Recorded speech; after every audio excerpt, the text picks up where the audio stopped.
क्या हाल जी? ठीक ठाक हो? सुनाओ सेहत कैसी है? बहुत ठीक ते की नाम है अपना? बशीर अहमद। बशीर अहमद। हाँ जी। ते वाला साहब का की नाम है? रोड़ा हैं? रोड़ा रोला रोड़ा रोड़ा रोड़ा। अच्छा रोड़ा। ते भापे होरां दा नाम याद है जेह्ड़े दादे होरी हन? साढ़े हाँ जी जी नवाब। नवाब। हाँ ते अपना केड़ा पिंड जे? ਇਹੋ ਹੀ ਪਿੰਡ की नाम जे पिंड दा? ਮਿਰਜ਼ਾਪੁਰ। मिर्जापुर। मिर्जापुर जंडियाला। ਹਾਂ ते इनू केड़ी तहसील लगदी है? ਇਹਨੂੰ ਤਹਿਸੀਲ ਨਾਰਵਾਲ ਅੱਗੇ ਤੇ ਲੱਗਦੇ ਸੀ, ਹੁਣ ਜ਼ਿਲ੍ਹਾ ਵੀ ਨਾਰਵਾਲ ਬਣ ਗਿਆ, ਅੱਗੇ ਸਿਆਲਕੋਟ ਜ਼ਿਲ੍ਹਾ, हूँ तहसील केड़ी लगदी है? ਹੁਣ ਜਫਰਵਾਲ। जफरवाल। अच्छा अच्छा अच्छा माशाल्लाह। ते किन्नी क अपनी उम्र होगी जे? ਉਮਰ ਮੈਂ ਉਦੋਂ 12-13 ਸਾਲ ਦਾ ਸੀ ਜਦੋਂ ਸਾਨੂੰ 47 ਵਾਲਾ ਕਰਦਾ। ਜਦੋਂ ਪਾਕਿਸਤਾਨ ਬਣਿਆ ਤੁਸੀਂ 12 ਕੁ ਸਾਲ ਦੇ? ਹਾਂ ਤੇ 12 ਸਾਲ ਦੇ ਬੱਚੇ ਨੂੰ ਕਾਫੀ ਕੁਝ ਚੀਜ਼ਾਂ ਜ਼ੇਨ ਚ ਹੁੰਦੀਆਂ ਨੇ। ਆਹੋ। ਅੱਛਾ ਤੇ ਸਾਨੂੰ ਦੱਸੋ ਜਰਾ ਕਿ ਤੁਹਾਡੇ ਪਿੰਡ 'ਚ ਕੋਈ ਗੈਰ ਮੁਸਲਮਾਨ ਦੇ ਘਰ ਵੀ ਉਦੋਂ ਆਏ ਹਨ 47 ਤੋਂ ਪਹਿਲੇ? ਹੈਗਾ ਸਾਰਾ ਇਹਨਾਂ ਬੰਦਾ ਇਹ ਪਿੰਡ ਹੈ। ਅੱਛਾ ਹਾਂ ਤੇ ਤੁਸੀਂ ਇੱਥੇ ਦੇ ਬਸ਼ਿੰਦੇ ਹੋ? ਅਸੀਂ ਮਹਿਰਾਂ ਦੇ ਕੋ ਤੋਬੇ ਸੀ ਇੱਥੇ, ਅੱਛਾ ਕੋ ਮਲਕਾਂ ਦੇ ਘਰ ਸੀ ਦੋ ਚਾਰ। ਤੇ ਸਾਰਾ ਇਹ ਪਿੰਡ ਜਿਹੜੇ ਕਿ ਉਦੋਂ ਇੱਥੇ ਗੈਰ ਮੁਸਲਮ ਵੀ ਰਹਿੰਦੇ ਹਨ? ਹਾਂ ਇਹਨਾਂ ਕਿਹੜੀ ਕਿਹੜੀ ਕਿਹੜੀ ਕੌਮ ਤਕਰੀਬਨ ਰਹਿੰਦੀ ਸੀ? ਮਨਾਸ ਇਹ ਹੈ ਸਾਰੇ। ਅੱਛਾ ਹਿੰਦੂ ਮਨਾਸ। ਹਾਂ ਅੱਛਾ ਤੇ ਉਸ ਤੋਂ ਇਲਾਵਾ ਕਿਹੜੀ ਕਿਹੜੀ ਕੌਮਾਂ ਹਨ? ਇਹ ਜਲਾ ਜਲੋ ਚਮਿਆਰ ਫਿਰ ਮਾਸ਼ੇ ਨਿੱਕੀਆਂ ਕੌਮਾਂ ਬੜੀਆਂ। ਠੀਕ ਹੈ ਤੇ ਉਹਨਾਂ ਦਾ ਕਿਸੇ ਦਾ ਨਾਂ ਯਾਦ ਜੇ? ਇਹਨਾਂ ਦਾ ਕਿਸੇ ਦਾ ਬਜ਼ੁਰਗ ਜਿਹੜੇ ਸੀ ਨਾ ਗੈਰ ਮੁਸਲਮ ਜਿਹੜੇ ਹਨ ਸਾਡੇ ਜਿਹੜੇ ਚਲਾ ਗਏ ਇੱਥੋਂ?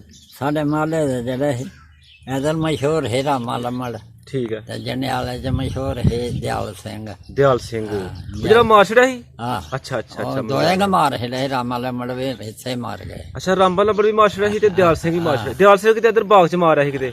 ਇੱਥੇ ਹੈ ਮੰਗਵਾਲ ਦੇ ਰਾਹ। ਹਾਂਜੀ ਹਾਂਜੀ ਇਹ ਬਜ਼ੁਰਗਾਂ ਨਾਲ ਮੇਰੀ ਗੱਪਸ਼ਪ ਹੁੰਦੀ ਹੈ ਤੇ ਦੱਸਦੇ ਨੇ। ਮੰਗਵਾਲ ਦੇ ਰਾਹ।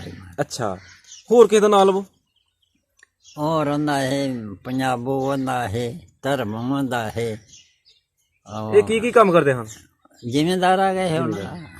ਤੇ ਉਹਨਾਂ ਦੇ ਜਿਹੜੇ ਕੋਈ ਬੱਚੇ ਸਨ ਤੁਹਾਡੇ ਹਮ ਉਮਰ ਇਕੱਠਿਆਂ ਡੰਗਾ ਚਾੜਦੇ ਰਹੇ ਹੋ ਜਾਂ ਜਿਨ੍ਹਾਂ ਨਾਲ, ਉਹਨਾਂ ਦਾ ਕਿਸੇ ਦਾ ਨਾਂ ਯਾਦ ਹੈ? ਉਹਨਾਂ ਦਾ ਨਾਂ ਹੁਣ ਯਾਦ। ਅੱਛਾ ਨਹੀਂ ਯਾਦ ਕੋਈ ਵੀ? ਤੇ ਇੱਥੇ ਜਦੋਂ ਫਿਰ ਉਹ ਗਏ ਸਨ ਉਹ ਚੋਰੀ ਗਏ ਸਨ ਜਾਂ ਸਰੇਆਮ ਗਏ? ਨਹੀਂ ਨਹੀਂ ਸਰੇਆਮ ਹੀ ਗਏ ਇਹ। ਅੱਛਾ ਤੇ ਫਿਰ ਉਹ 2-3 ਦਿਨ ਇੱਧਰ ਰੁਪ ਚੱਕੀਆਂ ਨੇ ਉਹਨਾਂ ਨੂੰ ਰੱਖਿਆ, ਅੱਛਾ ਤੁਹਾਨੂੰ ਲੰਘਾਨੇ ਆ। ਠੀਕ ਹੈ। ਦੋਹਰੇ ਤੀਸਰੇ ਦਿਨ ਫਿਰ ਪਹੁੰਚ ਕੇ ਆਏ ਤੇ ਫਿਰ ਇੱਥੇ ਇੱਕ ਰਾਤ ਰਹੇ ਤੇ ਫਿਰ ਆਉਣ ਰਿਆਸਤ ਨੂੰ ਲੱਗੇ। ਫਿਰ ਚਲਾ ਗਏ? ਹਾਂ ਤੇ ਇਕੱਠਾ ਜੱਥਾ ਹੋ ਕੇ ਗਏ ਸਨ ਜਾਂ ਇਕੱਲੇ ਇਕੱਲੇ ਗਏ? ਨਹੀਂ ਕੱਲੇ ਕੱਲੇ ਕੱਲੇ ਕੱਲੇ ਜਿਹੜਾ ਜਿਸ ਟਾਈਮ ਟਾਈਮ ਲੱਗਾ ਚਲਾ ਗਏ? ਇਕੱਠੇ ਨੇ। ਤੇ ਕਿੰਨਾ ਕੁ ਸਮਾਨ ਵਗੈਰਾ ਲੈ ਗਏ ਸਨ? ਸਮਾਨ ਸਮੂਨ ਕੋਈ ਨਹੀਂ ਵਿਚਾਰਿਆ ਖੜੇ। ਸਮਾਨ ਜਿਹੜਾ ਕਹਿੰਦੇ ਥੋੜਾ ਬਹੁਤਾ ਖੜੇ ਉਹ ਵੀ ਲੋਕਾਂ ਰਾਜ ਖੋ ਖਾ ਲਿਆ ਹੈ। ਅੱਛਾ ਹਾਂ ਤੇ ਪਿੰਡ ਵਾਲਿਆਂ ਨੇ ਕਿਸ ਤਰ੍ਹਾਂ ਸਲੂਕ ਕੀਤਾ ਸੀ ਉਹਨਾਂ ਨਾਲ ਜਦੋਂ ਗਏ ਸਨ?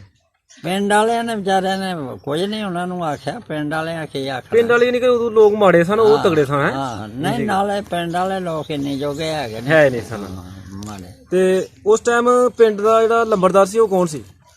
ਉਹ ਉਸ ਵੇਲੇ ਲੰਮੜਦਾਰ ਇਹ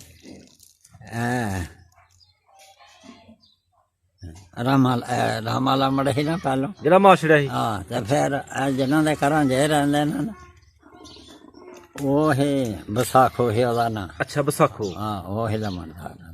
ਤੇ ਕਿੰਨੀ ਕੁ ਉਹਦੀ ਵਾਈ ਬੀਜੀ ਕਿੰਨੀ ਕੁ ਸੀ? ਜ਼ਿਮੀਦਾਰਾ ਕਿੰਨਾ ਕੁ ਸੀ? ਉਹਨਾਂ ਦੇ 250 ਕਮਾਂ ਦੇ ਮਾਲਕ ਸੀ। ਅੱਛਾ 250 ਕਮਾਂ ਦੇ ਮਾਲਕ। ਹਾਂ ਇਹਦਾ ਮਤਲਬ ਹੈ ਕਿ ਸਭ ਤੋਂ ਵੱਡਾ ਜ਼ਿਮੀਦਾਰ ਫਿਰ ਉਹੀ? ਉਹ ਹੀ। ਠੀਕ ਹੈ। ਕਿੰਨੀਆਂ ਪੱਤੀਆਂ ਹਨ ਪਿੰਡ 'ਚ? ਪੱਤੀਆਂ 4-5 ਇਹ ਹਾਂ ਇਹ ਪੂਰੇ ਮਾਲੇ ਕੋਲੋਂ ਆਦੇ ਇਹ। ਅੱਛਾ ਹਾਂ 1000 ਕਮਾਂ ਦਾ ਰਕਬਾ ਨਾ ਮਿਰਜ਼ੇਪੁਰ ਦਾ ਠੀਕ ਹੈ। ਤੇ 250 ਕਮਾਂ ਇਹਨਾਂ ਦੇ। ਅੱਛਾ 250 ਕਮਾਂ ਫਿਰ ਇਹਨਾਂ ਦੀ ਗਈ ਹੈ। ਹਾਂ ਜ਼ਬਰਦਸਤ। 250 ਕਮਾਂ। ਤੇ ਕਿੰਨੇ ਕੁ ਉਦੋਂ ਪਿੰਡ 'ਚ ਖੂਹ ਕਿੰਨੇ ਕੁ ਸਨ? ਖੂਹ ਬੜੇ ਸੀ, ਖੂਹਾਂ ਦਾ ਕੋਈ ਪਤਾ ਨਹੀਂ। ਹਾਂ ਨਾਂ ਲਵੋ ਕਿ ਕਿਹੜਾ ਕਿਹੜਾ ਖੂਹ ਸੀ? ਖੂਹ ਹੈ ਸਾਡੇ ਪਿੰਡ ਦੇ ਵਿੱਚ ਬੇਵਾ ਖੂਹ ਹੈ। ਹੁਣ ਦੇ ਲੋਕ ਇਹ ਹੁੰਦਾ ਨਾ ਇੱਕ ਆਲ ਹੁੰਦੀ ਹੈ ਕਿ ਫਲਾਣੇ ਦਾ ਖੂਹ ਹੈ, ਫਲਾਣੇ ਦਾ ਟੱਬਰ। ਇੱਕ ਰਾਮੇ ਲੰਮੜ ਦੀ ਬੇਲੀ ਹੈ, ਇੱਕ ਦਿਆਲ ਸਿੰਘ ਦੀ ਬੇਲੀ ਹੈ, ਇੱਕ ਹੋਰ ਜਈ ਚੀਰਾਂ ਦਾ ਘਰ ਹੈ ਉਹਨਾਂ ਦੀ ਬੇਲੀ ਹੈ। ਫਿਰ ਇੱਕ ਪਿੰਡ ਦੇ ਵਿੱਚ ਹੀ ਇੱਕ ਹੋਰ ਹੈ, ਪਿੰਡ ਦੇ ਵਿੱਚ ਬੜਾ ਡੂੰਘਾ ਉਹ ਪਰਾਂ ਜਿੱਥੇ ਮੰਮੂ ਪੱਟੀ ਦੇ ਮੁੰਡੇ ਰਹਿੰਦੇ ਨੇ ਇੱਕ ਉੱਥੇ ਹੈ। ਅੱਛਾ ਖੂਹ ਬੜੇ ਹੈ। ਠੀਕ ਹੈ। ਇੱਕ ਉਹ ਜਿੱਥੇ ਮੰਨੇ ਨਾਈ ਦੇ ਮੁੰਡੇ ਰਹਿੰਦੇ ਨੇ ਉੱਥੇ ਵੀ ਹੈ ਖੂਹ। ਤੇ ਉਸ ਟਾਈਮ ਕਿੰਨੇ ਕੁ ਬਾਗ ਸਨ ਪਿੰਡ 'ਚ? ਬਾਗ ਦੇ ਘਰਾਂ ਕੋ 100 ਭਾਈ ਬਾਗ ਬੜੇ ਹੈ। ਬਾਗ ਇਹ ਜਿਹੜੀ ਲੈਣ ਹੈ ਨਾ ਹਾਂ ਇਹ ਪਿੰਡੋਂ ਤੁਰ ਕੇ ਤਾਂ ਮੰਗਵਾਲ ਤੱਕ ਅੰਬ ਹੀ ਅੰਬ ਹੈ। ਅੱਛਾ ਇਹ ਵਿੱਚ ਲੈਣ ਦੋਨੇ ਪਾਸੇ ਪੈਲੀਆਂ ਤੇ ਵਿੱਚ ਤੋੜ ਅੰਬ ਹੈ। ਤੇ ਇਹ ਕਿਹਦੇ ਬਾਗ ਘੇਰਾਂਦਾ ਰਿਹਾ ਕਿਹਦੇ ਅੰਬ ਨੇ ਘੇਰਾਂਦੇ ਰਹੇ ਨੇ ਕੀ ਆ ਹੁੰਦੀ ਹੈ ਨਾ ਇੱਕ ਨਾਂ ਹੁੰਦਾ ਹਾਂ, ਇਹ ਜਿਹੜੇ ਸੀ ਨਾ ਹਾਂ ਇਹ ਲਾਏ ਦੇ ਸੀ ਚੀਰਾਂ ਨੇ ਅੱਛਾ ਤੇ ਇਹ ਵੰਦਾ ਹੈ ਦੁਰਗਾ ਦੁਰਗਾ ਹਾਂ ਇਹ ਉਹਨਾਂ ਦੇ ਸੀ ਅੱਛਾ ਤੇ ਉਹ ਲੋਕ ਜ਼ਬਾਨ ਦੇ ਬੜੇ ਪੱਕੇ ਸੀ ਅੱਛਾ ਸੂਲ ਦੇ ਯਾਨੀ ਕਿ ਠੀਕ ਸਨ ਉਹ ਹੈ ਕੁਝ ਅੰਬ ਉਹ ਬੜੋ ਬੜਾ ਗਏ ਨਾ ਹੁਣ ਤੇ ਹਾਂ ਉਹ ਜਿਹੜੇ ਪੁਰਾਣੇ ਅੰਬ ਸੀ ਨਾ ਹਾਂਜੀ ਉਹ ਲਾਏ ਦੇ ਉਹਨਾਂ ਦਾ ਵੀ ਇਹ ਸਾਜੇ ਤੱਕ ਵੀ ਉਹ ਦਿੰਦੇ ਸੀ ਉਹਨਾਂ ਨੂੰ ਚੀਰਾਂ ਨੂੰ ਅੱਛਾ ਹਾਂ ਅਜੇ ਤੱਕ ਵੀ ਇਹ ਸਾਜ ਦਿੰਦੇ ਜ਼ਬਰਦਸਤ ਯਾਨੀ ਕਿ ਸੂਲ ਉਹਨਾਂ ਦੇ ਠੀਕ ਹਾਂ ਸਨ ਸੋਲ ਠੀਕ ਹੈ ਅੱਛਾ ਤੇ ਸਾਨੂੰ ਦੱਸੋ ਜਰਾ ਕਿ ਜਿਹੜੇ ਉਹ ਖੂਹ ਤੁਸੀਂ ਦੱਸਦੇ ਪਏ ਉਹ ਪਾਣੀ ਪੀਣ ਵਾਸਤੇ ਇਸਤੇਮਾਲ ਕਰਦੇ ਨੇ ਜਾਂ ਜ਼ਮੀਨਾਂ ਨੂੰ ਵੀ ਲਗਾਉਂਦੇ ਨੇ ਨਹੀਂ ਨਹੀਂ ਉਹ ਪੀਣ ਵਾਲੇ ਗਏ ਸੀ ਜਿਹੜੇ ਪਿੰਡ ਦੇ ਤੇ ਵਿੱਚ ਜ਼ਮੀਨਾਂ ਵਾਲੇ ਖੂਹ ਵੱਖਰੇ ਹਨ ਹਾਂ ਖੂਬ ਵੱਖਰੇ ਉਹ ਕਿੰਨੇ ਖੂਹ ਸਨ ਇਹ ਕਹਿ ਹੈ ਇਹ ਅੰਬਾਂ ਥੱਲੇ ਤੇ 4-5 ਮੰਗਵਾਲ ਵਾਲੇ ਲੈਣ ਦੇ ਅੱਛਾ ਉਹ ਤੇ ਇੱਕ ਉਸੋਂ ਅੱਗੇ ਇੱਕ ਉਸੋਂ ਅੱਗੇ ਇੱਕ ਉਸੋਂ ਅੱਗੇ ਹਾਂ ਇੱਕ ਖੇਰ ਦਾ ਮੰਗਵਾਲ ਵਾਲੇ ਸੀ ਤੇ ਉਹਰਾ ਅੱਛਾ 5-6 ਖੂਹ ਸੀ ਇੱਕੋ ਲੈਣ ਚਾਹੀਏ ਸਕੂਲਾਂ ਚ ਤੇ ਕਿੰਨੇ ਕੁ ਸਕੂਲ ਐ ਸੀ ਪਿੰਡ ਚ ਉਸ ਟਾਈਮ ਆਹੋ ਸਕੂਲ ਕਿੰਨਵੀਂ ਤੱਕ ਸਕੂਲ ਦਾ ਮੇਰਾ ਖਿਆਲ 8ਵੀਂ ਤੱਕ ਹੈ 8ਵੀਂ ਤੱਕ ਹਾਂ ਤੇ ਜਾਂਦੇ ਰਹੇ ਸਕੂਲ ਕੋਈ ਮੌਕਾ ਮਿਲਿਆ ਜਾਣ ਦਾ ਨਾ ਨਾ ਇਹ ਨਹੀਂ ਗਏ ਅੱਛਾ ਨਹੀਂ ਜਾਣਦੇ ਤੇ ਕੋਈ ਉਸ ਟਾਈਮ ਜਿਹੜੇ ਕੋਈ ਮਾਸਟਰ ਪੜਾਉਂਦੇ ਹਨ ਕਿਸੇ ਮਾਸਟਰ ਦਾ ਨਾਮ ਯਾਦ ਹੈ ਰਸ਼ੀਦ ਇਹ ਕਿੱਥੋਂ ਦੇ ਹਨ ਦਿਓਲੇ ਦੇ ਦਿਓਲੇ ਇਹ ਪੁਰਾਣੇ ਉਹਨਾਂ ਇੱਥੇ ਕੇ ਪੂਰੀ ਜ਼ਿੰਦਗੀ ਗੁਜ਼ਾਰ ਸੀ ਜਿਹੜੀ ਪੁਰਾਣੀ ਦਿਓਲੀ ਹੈ ਹਾਂਜੀ। ਇੱਕ ਇਹ ਦਿਓਲੀ ਰਿਆਸਤ ਚ ਵੀ ਹੈ ਨਾ ਨਵੀਂ ਦਿਓਲੀ ਆਹੋ ਤੇ ਇਹ ਪੁਰਾਣੇ ਦਿਓਲੇ ਦਾ ਇਹ ਪੁਰਾਣੀ ਦਿਓਲੀ ਦਾ ਰਸ਼ੀਦ ਤੇ ਅਕਰਮ ਦੋਏ ਭਰਾ ਦੋਏ ਮਾਸਟਰ ਹੁਣ ਉਹਨਾਂ ਦਾ ਮੁੰਡਾ ਇੱਕ ਪੋਤਰਾ ਉਹਨਾਂ ਦਾ ਇੱਥੇ ਮਾਸਟਰ ਬਸ਼ੀਰ ਅੱਛਾ ਅੱਛਾ ਅੱਛਾ ਜ਼ਬਰਦਸਤ ਤੇ ਕਿੰਨੀਆਂ ਕੁ ਮਸੀਤਾਂ ਹਾਂ ਪਿੰਡ ਚ ਉਸ time ਮਸੀਹ ਦਾ ਤਾਂ ਕੋਈ ਨਹੀਂ ਕੋਈ ਨਹੀਂ ਸੀ ਨਹੀਂ ਤੇ ਕੋਈ ਮੰਦਿਰ ਚ ਵੀ ਆਏ ਮੰਦਿਰ ਕੋਈ ਮੰਦਰ ਤੇ ਨਹੀਂ ਤਿੰਨ ਹਨ ਹਾਂ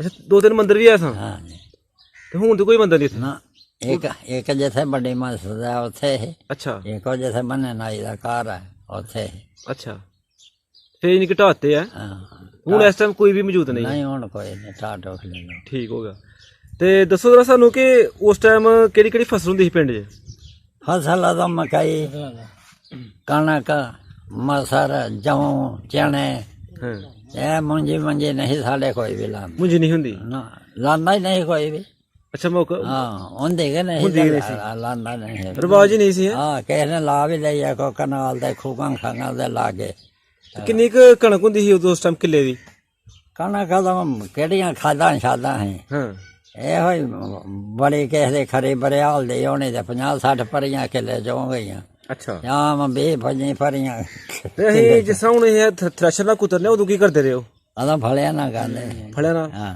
ਤੇ ਉਹਦਾ ਕੀ ਤਰੀਕਾ ਕਾਰੀ ਸਾਨੂੰ ਦੱਸੋ ਜਰਾ ਉਹ ਫਲੇ ਐ ਚਲਾਉਂਦੇ ਸੀ ਉਹ ਲੱਕੜੀ ਦੇ ਅੱਗੇ ਦੋਨੇ ਲਾਂਬੇ ਸਿਰ ਉਹਦੇ ਸੀ ਵਿੱਚ ਤਿੰਨ ਬਾਈਆਂ ਆਉਣ ਲੱਗੇ ਸੀ। ਹੂੰ ਉਹਨਾਂ ਦੇ ਉੱਤੇ ਕਬੈਠੀ ਪਾਣੀ ਉੱਤੇ ਫਿਰ ਨਾਲ ਪਾਣਾ ਫਿਰ ਉਹਨੂੰ ਬੰਨ ਪਾਣੇ ਚੰਗੇ ਪੋਸਤੇ ਕਰਕੇ ਅੱਛਾ ਤੇ ਫਿਰ ਉਹਦੇ ਵਿੱਚ ਉਹ ਕੁੰਡੀ ਕੰਡੀ ਫਸ ਜਾਂਦੇ ਕਣਕ ਦੀ ਹਾਂ ਫਿਰ ਉਹਦੇ ਨਾਲ ਲਗਾਣੀ ਤੇ ਜਿਹੜੀ 1 ਕਿੱਲੇ ਦੀ ਕਣਕ ਸੀ ਉਹ ਕਿੰਨੇ ਦਿਨ ਲੱਗਦੇ ਰਹੇ ਨੇ ਗਾਂਦਿਆਂ ਨਹੀਂ ਕਿੱਲੇ ਦੀ ਕਣਕ ਨੂੰ 2 ਦਿਨ ਜਾਂ 3 ਦਿਨ ਹਾਂ 20-25 ਭਰੀਆਂ ਜਿਹੜੀ ਚੰਗੀ ਜੋਗ ਸੀ ਨਾ 20-25 ਭਰੀਆਂ ਗਾਹੜ ਦੇ ਸ਼ਾਮ ਦਿਹਾੜੀ ਦੀ ਉਰੇ ਯਾਨੀ ਕਿ ਇੱਕ ਗਾਹ ਦੀ ਜਿਹੜੀ ਹਾਂ, ਇੱਕ ਗਾਹ 'ਚ 20-25 ਭਰੀਆਂ ਪੈਂਦੀਆਂ ਹਨ ਹਾਂ ਅੱਛਾ ਇੰਨੀਆਂ ਟਗਿਆਂ ਵਾਲੇ ਗਾਹੜ ਦੇ ਤੇ ਸੰਡੇ ਵਾਲਿਆਂ ਨੇ 15-16 ਪਾ ਲੈ ਆਪਣੀ ਕਿੰਨੀ ਕੁ ਜ਼ਮੀਨ ਸੀ ਉਸ ਟਾਈਮ ਸਾਡੇ ਜ਼ਮੀਨ ਕੋਈ ਨਹੀਂ। ਕੋਈ ਨਹੀਂ ਸੀ ਹਾਂ ਤੇ ਕਦੇ ਮੌਕਾ ਮਿਲਿਆ ਕਿਤੇ ਕੋਈ ਮੇਲਾ ਦੇਖਣ ਜਾਂ ਸ਼ਿਕਾਰ ਤੇ ਜਾਂ ਕਿਤੇ ਬਰਾਤ ਤੇ ਜਾਂ ਰਿਆਸਤ ਜਾਣ ਦਾ ਨਹੀਂ ਮੇਲਾ ਸ਼ੇਲਾ ਨਹੀਂ ਹੁੰਦਾ ਰਿਆਸਤ ਸਾਡੇ ਰਿਸ਼ਤੇਦਾਰ ਇਹ ਤਾਂ ਬਾਅਦ ਚ ਪੁਣੇ ਜਗ੍ਹਾ ਗਿਆ ਸੀ। ਅੱਛਾ ਕਿਹੜਾ ਪਿੰਡ ਸੀ ਉਹ ਕਰਿਆਲ ਹੀ ਅਲੇ ਲਾਗੇ ਕਰਿਆਲ ਤੇ ਇੱਧਰ ਵੀ ਹੈ ਨਾ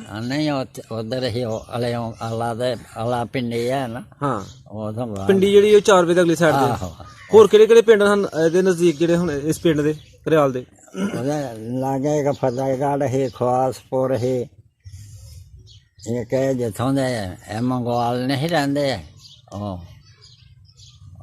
ਇਲਮੇ ਹੋਰੇ ਆਹਾ ਉਹਨਾਂ ਦਾ ਪਿੰਡ ਵੀ ਉੱਥੋਂ ਨਜ਼ਦੀਕ ਹੈ। ਅੱਛਾ ਹਾਂ ਤੇ ਕਦੇ ਉੱਥੇ ਮੌਕਾ ਨਹੀਂ ਮਿਲਿਆ ਚੰਬਲਾਲ ਜਾਣ ਦਾ ਮੌਕਾ ਉਹ ਮੇਲਾ ਦੇਖਣ ਦਾ ਜਾਂਦੇ ਰਹੇ ਜਿੱਥੇ ਉਹ ਬਾਬੇ ਹੋਰਾਂ ਦਾ ਸਥਾਨ ਬਣਾਇਆ ਦਾ ਪਰਲੇ ਪਾਸੇ ਉਹਨਾਂ ਨੇ ਉੱਥੇ ਜਾਣ ਦਾ ਮੌਕਾ ਮਿਲਿਆ ਹਾਂਜੀ ਅੱਛਾ ਉਧਰ ਵੀ ਤੁਸੀਂ ਦੇਖਿਆ ਯਾਨੀ ਕਿ ਜਾ ਕੇ ਤੇ ਉਧਰ ਵੀ ਮੇਲਾ ਐਡਾ ਹੀ ਵੱਡਾ ਹੁੰਦਾ ਜਿੱਦਾਂ ਸਾਡੇ ਵੱਲ ਹੁੰਦਾ ਆਹੋ ਅੱਛਾ ਤੇ ਸ਼ਾਦੀ ਤੁਹਾਡੀ ਜਿਹੜੀ ਆ ਉਹ ਪਾਕਿਸਤਾਨ ਬੰਦ ਤੋਂ ਪਹਿਲੇ ਹੋਈ ਸੀ ਬਾਅਦ ਚ ਹੋਈ ਨਹੀਂ ਸ਼ਾਦੀ ਮੇਰੇ ਦੇ ਹੋਈ ਆ 65 ਤੋਂ ਥੋੜਾ ਜਿਹਾ ਚਿਰ ਪਹਿਲਾਂ ਕਿੱਥੇ ਸ਼ਾਦੀ ਹੋਈ ਹਜੇ ਲੈ ਸਰ ਲੈ ਸਰ ਤੇ ਕਿੰਨੀ ਕੁ ਬਰਾਤ ਗਈ ਸੀ ਤੁਹਾਡੀ ਬਰਾਤ ਗਏ 40 ਬੰਦੇ। ਪੈਦਲ ਹੀ? ਹਾਂ ਪੈਦਲ ਹੀ ਜਾਣਾ ਤੇ ਤੁਸੀਂ ਘੋੜੀ ਤੇ ਹੋ? ਹਾਂ ਰਾਤ ਦਾ ਲੈਂਦੇ ਤੇ ਉੱਥੇ ਜਾ ਕੇ ਰਾਤ ਰਹੀ ਸੀ ਬਰਾਤ ਫਿਰ? ਹਾਂ ਤੇ ਜਾ ਕੇ ਉਹਨਾਂ ਨੇ ਕੀ ਖਿਲਾਇਆ ਸੀ ਬਰਾਤ ਨੂੰ? ਰਾਤ ਨੂੰ ਨਾ ਖਲਾਏ ਦਾਲ ਚੌਲ। ਦਾਲ ਚੌਲ? ਨਾਲੇ ਕਹਿੰਦੇ ਚੌਲ ਨਹੀਂ ਸੀ ਹੁੰਦੇ ਇੱਥੇ? ਨਹੀਂ ਹੁੰਦੇ ਨਹੀਂ ਮੁੱਲ ਹੀ ਹੁੰਦਾ। ਅੱਛਾ, ਵਿਆਹ ਸ਼ਾਦੀ ਤੇ ਫਿਰ ਕਰ ਲੈਂਦੇ ਨੇ? ਉਦੋਂ ਆਉਣ ਲੱਗ ਪਏ। ਅੱਛਾ, ਹਾਂ ਤੇ ਅੱਗੋਂ ਫਿਰ ਸੁਬਾਹ ਜਿਹੜਾ ਤੁਸੀਂ ਫਿਰ ਕਿੱਥੇ ਜਾ ਕੇ ਗੁਸਲ ਕੀਤਾ? ਨਾਤੇ ਕਿੱਥੇ ਹੋ? ਉੱਥੇ ਗੁਸਲਖਾਨੇ ਚ ਹੀ, ਉੱਥੇ ਮਸਜਿਦ ਚ ਖੂਹ ਸੀ ਉਹਨਾਂ ਦਾ। ਸਾਰੀ ਬਰਾਤ ਯਾਨੀ ਕਿ ਉੱਥੇ ਫਿਰ ਖੂਦ ਨਾਤੀ? ਹਾਂ ਅੱਛਾ, ਸੁਬਾਹ ਕੀ ਖਿਲਾਇਆ ਉਹਨਾਂ ਨੇ ਨਾਸ਼ਤੇ 'ਚ? ਸਵਾ ਮਿੱਠੇ ਲੂਣੇ ਚੌਲ। ਅੱਛਾ, ਫਿਰ ਚਾਵਲ ਖਿਲਾਏ? ਗੋਸ਼ਤ ਨਹੀਂ ਖਿਲਾਇਆ? ਨਹੀਂ ਗੋਸ਼ਤ ਤਾਂ ਤੁਮ ਘੱਟ ਗਏ। ਆਂਦੇ ਨੇ ਉਦੋਂ ਘਿਓ ਵੀ ਬੜਾ ਖਿਲਾਉਂਦੇ ਰਹੇ ਨੇ? ਕਿਉਂ ਵੇਖ ਲਾਂਦੇ ਸੀ। ਅੱਛਾ, ਤੇ ਫਿਰ ਸ਼ਾਮ ਨੂੰ ਬਰਾਤ ਵਾਪਸ ਆਈ ਸੀ? ਹਾਂ ਅੱਛਾ, ਤੇ ਤੁਹਾਡੀ ਜਿਹੜੀ ਵੋਟੀ ਸੀ ਉਹ ਕਾਹਤੇ ਆਈ ਫਿਰ? ਉਹ ਡੋਲੇ ਚ। ਢੋਲੀ 'ਚ? ਤੇ ਤੁਸੀਂ ਘੋੜੀ ਤੇ ਬੈਠੇ ਦੇ ਹੋ, ਉਹ ਢੋਲੀ 'ਚ ਹਨ? ਅੱਛਾ ਅੱਛਾ। ਉਹ ਅਜੇ ਵੀ ਕਦੇ ਖਿਆਲ ਆਉਂਦਾ, ਉਹ ਦਿਨ ਯਾਦ ਆਉਂਦਾ ਹੈਗਾ ਕਦੇ ਕੱਲਿਆ ਬੰਦਿਆਂ? ਅੱਛਾ ਅੱਛਾ, ਬਜ਼ੁਰਗੋ ਅੱਲਾਹ ਪਾਕ ਤੁਹਾਨੂੰ ਖੁਸ਼ ਰੱਖੇ। ਸਾਨੂੰ ਤੁਸੀਂ ਬੜੀਆਂ ਅੱਛੀਆਂ ਗੱਲਾਂ ਦੱਸੀਆਂ। ਠੀਕ ਹੈ, ਬਹੁਤ ਸ਼ੁਕਰੀਆ, ਮਿਹਰਬਾਨੀ।